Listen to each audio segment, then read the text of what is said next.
இந்த உலகத்தில் நாம் வந்திருக்கிறோம். கர்த்தர் நம்மை அனுப்பியிருக்கிறார். எதற்காக? அவருடைய வார்த்தைகளை கேட்டு கீழ்ப்படிந்து கர்த்தருக்கு பரிசுத்தமாய் மாறுவதற்கும், நம் ஆத்துமாவை சுத்திகரித்துக் கொள்வதற்கும், பிறரை நல்வழியில் பரிசுத்தவான்களாய் மாற்றுவதற்கும், கர்த்தருடைய ஊழியத்தை செய்து ஆத்துமாக்களை ஆதாயப்படுத்துவதற்கும் தான் நாம் வந்திருக்கிறோம். நாம் வந்த வேலையை கவனிக்க வேண்டும். நம்முடைய பிதாவாகிய தேவனுடைய அன்பும் ஆண்டவராகிய இயேசு கிறிஸ்துவின் கிருபையும் சமாதானமும் உங்கள் அனைவரோடும் கூட என்றென்றைக்கும் இருப்பதாக. தலைப்பு: நான் உன்னை விட்டு விலகுவதும் இல்லை, உன்னை கைவிடுவதும் இல்லை. உபாகமம் 5ஆம் அதிகாரம். கர்த்தர் பொய் சாட்சி சொல்வதை வெறுக்கிறார். மத்தேயு 5ஆம் அதிகாரத்திலும் இந்த வேத பகுதியை குறித்து நமக்கு சொல்லப்பட்டிருக்கிறது. பொய் சாட்சி என்றால் என்ன? பிறனுக்கு விரோதமாக பொய் சாட்சி சொல்லாதிருப்பாயாக என்று கர்த்தர் நமக்கு கட்டளையை கொடுத்திருக்கிறார். பிறனுக்கு விரோதமாக என்றால் பிறன் என்றால் யார்? அது கர்த்தருடைய பிள்ளையாக இருக்கலாம். எந்த ஒரு மனிதனுக்கு விரோதமாகவும் நாம் பொய் சாட்சி சொல்லக்கூடாது. பொய் சாட்சி என்பது இருவர் சண்டையிட்டுக் கொள்கிறார்கள். ஒருவர் மேல் தவறு இருக்கிறது, நாம் கண்ணால் பார்க்கிறோம், அதற்கு சாட்சி. அப்படி இருக்கும்போது நாம் அந்த உண்மையை மறைத்து நான் பார்த்தேன் என்று உள்ளதை உள்ளபடி நாம் சொல்ல வேண்டும். அதை விட்டு நாம் பார்த்ததை பார்க்கவில்லை என்று சொல்வதோ, அல்லது உண்மையை மறைத்து தவறு செய்தவர் ஒருவர் வேறொருவர் மேல் பழி சொல்வதோ, இப்படி ஏதாவது தவறு செய்வதுதான் பொய் சாட்சி சொல்வது.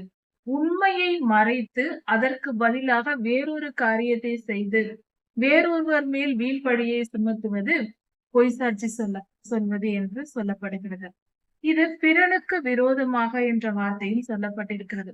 எந்த ஒரு இன்னொரு மனிதனுக்கும் விரோதமாக இப்படிப்பட்ட பொய் சாட்சி சொல்லக்கூடாது. நம்முடைய சாட்சியினால் வேறொரு மனிதன் பொய்யாய் பாதிக்கப்படக்கூடாது. ஒருவேளை அந்த மனிதன் உண்மையாகவே தவறு செய்திருந்தால் அதை நாம் அப்படியே சொல்லுகிறோம் என்றால், உண்மையை நம் கண்ணால் பார்த்தோம், அவன் ஒரு தவறு செய்தான், அந்த பாவத்தை நம் கண்ணால் பார்த்தோம், நாம் சாட்சி சொன்னோம், அவனுக்கு ஒரு தண்டனை வந்தால் அது தவறு இல்லை, அது நம்மை பாதிக்காது. நாம் உண்மையை தான் சொல்லியிருக்கிறோம். ஒருவேளை நாம் பொய் சொல்லி வீண் பழியாக ஒருவருக்கு தண்டனை வாங்கி கொடுத்தால் அது நம் தலையின் மேல் அந்த பாவம் இருக்கும். இதைதான் கர்த்தர் பிறனுக்கு விரோதமாக பொய் சாட்சி சொல்லாதிருப்பாயாக என்று சொல்லியிருக்கிறார். இந்த இடத்தில் பொய் என்று சொல்லப்படவில்லை, பொய் சாட்சி என்று சொல்லப்பட்டிருக்கிறது.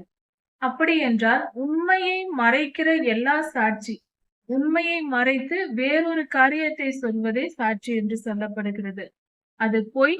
அந்த பொய்யை நாம் சாட்சியாக மூன்றாவது மனிதனாக சாட்சி சொல்வது. சிலர் சொல்லுவார்கள், ஒரு தவறு நடந்திருக்கிறது, நீ இந்த தவறை செய்தாயா என்றால், நம்மிடத்தில் தவறு இருந்தாலும் இல்லவே இல்லை, நான் சத்தியமாக இதை செய்யவில்லை என்று பொய் சொல்லி நம் குற்றத்தை நாமே மறைத்து விடுவது. இதுவும் பொய் சாட்சியே, இதுவும் தவறு. பிறருக்கு விரோதமாக சொன்னாலும் சரி, நமக்கு நாமே நம்மை காப்பாற்றிக் கொள்வதற்காக பொய் சொன்னாலும் அதுவும் பொய் சாட்சி, அது தவறு. அதே சமயத்தில் உண்மையை மறைக்கும்படியாக வேறு என்ன காரியத்தை செய்தாலும் அதை பொய் சாட்சி என்றே சொல்லலாம். சிலர் என்ன செய்வார்கள், ஒரு காரியம் தானே ஒரு தவறு செய்திருந்தாலும் கேட்டு நீ இப்படி செய்தாயா என்று கேட்கும் போது, நான் வானத்தின் மேல் சத்தியம் செய்கிறேன், நான் இந்த பாவத்தை செய்யவில்லை என்று சொல்வது. பூமியின் மேல் சத்தியம், நான் செய்யவில்லை என்று சொல்வார்கள். சிலர் எருசலேமின் மேல் சத்தியம் செய்து, எருசலேமின் மேல் சத்தியம், நான் இதை செய்யவில்லை என்று சொல்வார். அல்லது தன் தலையின் மேல் சத்தியம் செய்வார்கள், என் தலை சத்தியமாக நான் இந்த காரியத்தை செய்யவில்லை என்று பொய்யாய் சொல்வார்கள்.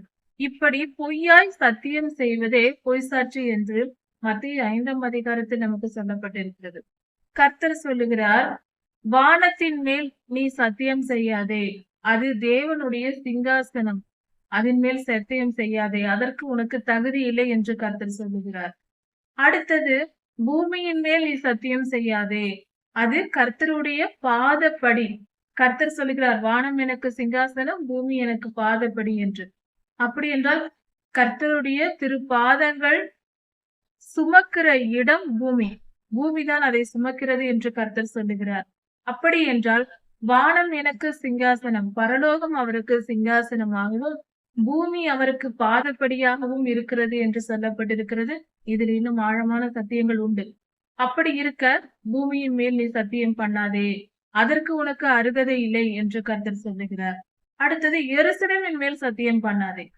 எருசலேம் என்பது கர்த்தருடைய மகாராஜாவுடைய நகரம். அதின் பேரில் போய் சத்தியம் செய்யாதே. அதற்கு உனக்கு தகுதி இல்லை என்று கர்த்தர் சொல்கிறார். அது மட்டுமல்ல, உன் தலையின் மேலே நீ சத்தியம் செய்யாதே. உன் தலையில் இருக்கிற ஒரு முடியை கூட உன்னால் வெண்மையாக்கவோ கருப்பாக்கவோ உன்னால் முடியாது. வெண்மையான முடியை கருப்பாக்கவோ கருப்பான முடியை வெண்மையாக்கவோ நிரந்தரமாக மாற்ற உன்னால் முடியாது என்று கர்த்தர் சொல்லுகிறார்.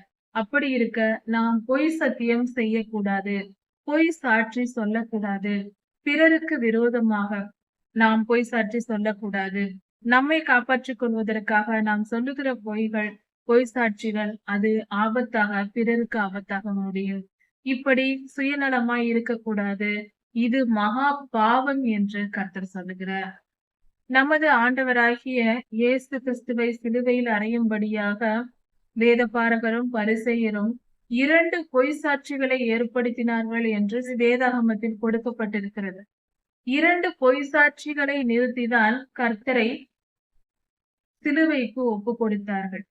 இதிலிருந்து நாம் பார்க்கும்போது ஒரு காரியம் புரிகிறது. கர்த்தர் சொன்ன கட்டளைகளை அதை படித்து போதிக்கிற வேதபாரகரும் பரிசேயரும் மீறினார்கள் என்பது இதிலிருந்து தெரிகிறது.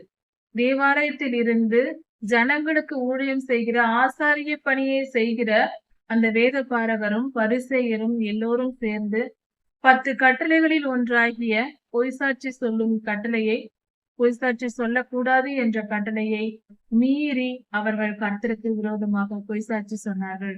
அப்படி பொய்சாட்சி சொல்லிதான் கர்த்தரை சிலுவைக்கு ஒப்பு கொடுத்தார்கள்.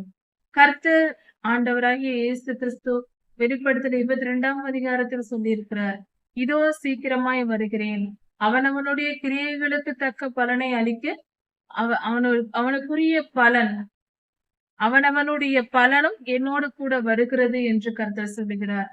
அதனால் இப்படிப்பட்ட செய்திகளை நாம் கேட்டிருக்கிற நாம், கர்த்தருடைய வசனங்களை அறிந்திருக்கிற நாம் எப்பொழுதும் பாவம் செய்ய நம் வாழ்க்கையில் இடம் கொடுக்க கூடாது. பரிசுத்தமாய் வாழ வேண்டும். பொய் சாட்சி சொல்லக்கூடாது. இந்த உலகத்தை கர்த்தர் வானத்தையும் பூமியையும் கர்த்தர் தம்முடைய வார்த்தையினால் சிருஷ்டித்தார் என்று சொல்லப்பட்டிருக்கிறது. அதே போல கேலக்சியே எப்படி செயல்படுகிறது என்று பார்த்தால் கர்த்தருடைய வார்த்தையினால். கர்த்தருடைய பிள்ளைகளாகிய நாம், கர்த்தர் வானத்தையும் பூமியையும் தம்முடைய வார்த்தையினால் சிருஷ்டித்தார் என்று சொல்லப்பட்டிருக்கிறபடி நாமும் நம் வார்த்தைகளின் பரிசுத்தத்தை உணர்ந்து கொள்ள வேண்டும். நம்முடைய வார்த்தைகள் என்பது மிக முக்கியமானது. இவ்வுலகத்தில் கர்த்தருடைய பார்வையில், பரலோகத்தின் பார்வையில், பூமியில் செயல்களை காட்டிலும் வார்த்தை வல்லமை உள்ளது. மனிதன் என்ன பேசுகிறான் என்பது முக்கியம். கர்த்தர் சொல்லுகிறார், இருதயத்தின் நிறைவினால் வாய் பேசும் என்று. நம்முடைய இருதயத்தில் என்ன சிந்தனைகள் நிரம்பி இருக்கிறதோ அதுதான் வார்த்தையாக வெளியே வரும் என்று. அப்படி இருக்க நம்மளுடைய நினைவுகளை அவர் அறிந்து வைத்திருக்கிறார். அவைகளை வார்த்தைகளாக வருகிறது. நாம் கர்த்தர் நமக்கு கொடுத்திருக்கிற பேச்சு திறனை, அந்த பேச்சை நாம் சரியாக பயன்படுத்த வேண்டும். நம்முடைய வார்த்தைகளை நாம் கவனமாக கையாள வேண்டும். எடுத்தவுடன் எப்பொழுதும் அதிகமாய் பேசக்கூடாது. வேதம் சொல்லுகிறது, ஒருவன் தன்னை தேவபக்தி உள்ளவன் என்று சொல்லிக் கொள்வானே ஆனால் அவன் தன் நாவை அடக்க கடவன். தன் நாவை அடக்க முடியாவிட்டால் அவன் தேவபக்தி உள்ளவன் என்று சொல்லிக் கொள்ளக் கூடாது என்றே சொல்லப்பட்டிருக்கிறது யாக்கோபு புஸ்தகத்தில். இப்படியாக கர்த்தர் சொல்லியிருக்கிற காரியம், நாம் நம் நாவை அடக்க பழக வேண்டும். நம் வார்த்தைகள் மிக மிக முக்கியமானது. நம் வார்த்தைகளை நாம் அற்பமாக நினைக்க கூடாது. நாம் அதிகமாய் பேசும்போது அதில் பிறரை குற்றப்படுத்தி விடுவோம், அல்லது ஏதாவது ஒரு பொய் வரும், அல்லது தவறான காரியங்கள் வரும், பொறாமை எண்ணங்கள் அதிலிருந்து வெளிப்படும். நாம் அதிகமாய் பேசும்போது, அதிக பேச்சினால் பாவம் இல்லாமற் போகாது என்று வேதவசனம் சொல்லுகிறது. அதனால் அதிகமாய் பேசுவதை நிறுத்த வேண்டும். தேவை ஏற்படும் பொழுது தெளிவாக யோசித்து நாம் பதில் சொல்லிதான் ஆக வேண்டும் என்ற கட்டாயத்தில் ஓரிரு வார்த்தைகள் பேசி பழகுவதே நல்லது. எப்பொழுது பார்த்தாலும் அதிகமான ஜனங்களோடு சேர்ந்து இருப்பதோ, அல்லது அதிகமாய் பேசிக்கொண்டே இருப்பதோ மிகப்பெரிய பாவம். அல்லது செல்போன் வைத்துக்கொண்டு எப்பொழுது பார்த்தாலும் தவறான உலக காரியங்களை கேட்டுக்கொண்டே இருப்பதும் தவறு. கர்த்தருடைய காரியங்கள், கர்த்தருடைய வார்த்தைகள், செய்திகள், கர்த்தரை துதிக்கும் பாடல்கள் இவைகளை கேட்கலாம். கர்த்தருக்கேற்ற காரியங்களை நாம் அதிக நேரத்தை நாம் கேட்பதற்கும், பேசுவதற்கும், பாடுவதற்கும் நாம் செய்யலாம். அதில் தவறு கிடையாது. ஆனால் உலக காரியங்களை பேசுவதற்கும், அதை நாம் செயல்படுத்துவதற்கும் அதிக நேரத்தை செலவழிக்க கூடாது. நம்முடைய பேச்சு மிக மிக முக்கியமானது. கர்த்தருடைய பார்வையில் அதாவது கர்த்தர் சொல்லுகிறார், யாக்கோபு புஸ்தகத்தில் சொல்லப்பட்டிருக்கிறது, ஒருவன் தன் நாவை அடக்க வேண்டும். ஒரு கப்பல் இருக்கிறது என்றால் அதில் அந்த கப்பலில் சிறிய சுக்கான் இருக்கும், ஆங்கர் இருக்கும். அதை வைத்துதான் அவ்வளவு பெரிய கப்பலையும் திருப்புவார்கள். அதுபோல ஒரு மனிதனை நரகத்திற்கு தள்ளுவதற்கும் பரலோகத்திற்கு கொண்டு போவதும் இந்த நாவின் வல்லமையில் இருக்கிறது என்று கர்த்தர் சொல்லியிருக்கிறார் வேதத்தில். அதனால் நம் நாவை நாம் அடக்க முடியாவிட்டால் நமக்கு தோன்றியதெல்லாம் பேசுவேன். இந்த பேச்சு சரியானதா தவறானதா, இதை பேசலாமா பேசக்கூடாதா என்பதை நிதானித்து அறிந்து பேச வேண்டும். அதிகமாய் பேசாமல் இருப்பதே நல்லது. கர்த்தருடைய வார்த்தைகளை போதிப்பது என்றால் மணிக்கணக்காக போதிக்கலாம், தவறில்லை. ஆனால் பேச்சு என்று வரும்போது, ஒருவருக்கொருவர் டயலாக் கான்வர்சேஷன் வரும்போது நாம் அதை கட்டுப்படுத்த வேண்டும். என்ன என்றால் ஒரு கேள்வி என்றால் ஒரு பதிலோடு முடிய வேண்டும். அடுத்த கேள்வி அடுத்த பதில் என்று தொடர் அது கான்வர்சேஷனாக மாறி வரக்கூடாது. அதுதான் பேச்சு என்பது. இப்படிப்பட்ட பேச்சுகளை நாம் தவிர்க்க வேண்டும். கர்த்தருடைய பிள்ளைகள் அதிகமாய் பேசக்கூடாது. தேவை ஏற்படும் பொழுது ஓரிரு வார்த்தைகள் மட்டுமே, கேள்வி பதில் தான் இருக்க வேண்டும். கான்வர்சேஷனாக வரக்கூடாது, உரையாடலாக இருக்கக்கூடாது. நாம் கர்த்தருடைய பிள்ளைகள், கர்த்தருக்கும் நமக்குமே தொடர்பு இருக்க வேண்டும். மனிதர்களோடு பேசிக்கொண்டு அரட்டை அடித்துக்கொண்டு நாம் வாழ்வது என்பது நமக்கு பாவமா இருக்கும். இன்னொரு காரியத்தையும் புரிந்து கொள்ள வேண்டும். ஒரு உதாரணத்தை பார்க்கலாம். ஒரு பள்ளி இருக்கிறது. அதில் வகுப்பறையில் 50 மாணவர்கள் படித்துக் கொண்டிருக்கிறார்கள். எல்லோரும் காலையில் கூடி வந்து விட்டார்கள். ஆசிரியர் வந்து பாடம் நடத்தி கொண்டிருக்கிறார்.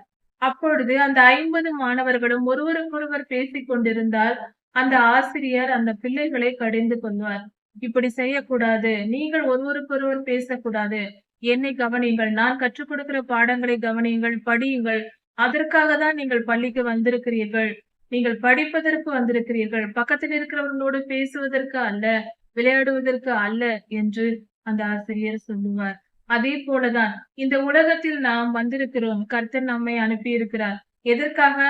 அவருடைய வார்த்தைகளை கேட்டு கீழ்ப்படிந்து கர்த்தருக்கு பரிசுத்தமாய் மாறுவதற்கும், நம் ஆத்துமாவை சுத்திகரித்துக் கொள்வதற்கும், பிறரை நல்வழியில் பரிசுத்தவான்களாய் மாற்றுவதற்கும், கர்த்தருடைய ஊழியத்தை செய்து ஆத்துமாக்களை ஆதாயப்படுத்துவதற்கும் தான் நாம் வந்திருக்கிறோம். நாம் வந்த வேலையை கவனிக்க வேண்டும். பிறருக்கு நாம் கர்த்தருடைய வார்த்தைகளை உபதேசிக்க வேண்டும். அது பேச்சல்ல, உபதேசம்.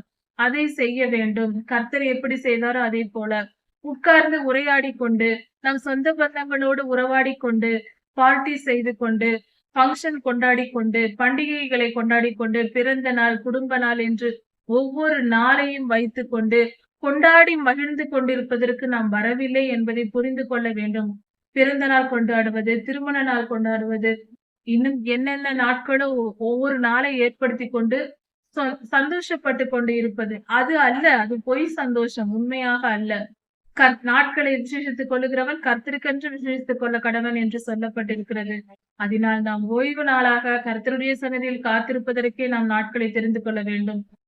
பார்ட்டி கொண்டாடுவது, ஃபங்க்ஷன் செய்வது, திருவிழாக்கள் கொண்டாடுவது போன்று ஒருவரோடு ஒருவர் ஜனங்களோடு பள்ளி மாணவர்கள் ஒருவருக்கொருவர் பேசிக் கொள்வது போல நாம் பேசிக்கொண்டு நம் நேரத்தை வீணடிக்க கூடாது. நம் வாழ்நாட்களை வீணடிக்க கூடாது. கர்த்தருக்கு பிரியமாய் நாம் மறுரூபமாவதற்கும் மற்றவர்களை மறுரூபப்படுத்துவதற்கும் நாம் முயற்சி செய்ய வேண்டும். அதற்காகவே நம் வாழ்நாள் கொடுக்கப்பட்டிருக்கிறது. நம் ஆத்மாவை சுத்திகரித்துக் கொள்வோம், மற்றவர்களும் ஆத்மாவை சுத்திகரித்துக் கொள்ள உதவி செய்வோம். கர்த்தர் உங்களை ஆசீர்வதிப்பாராக.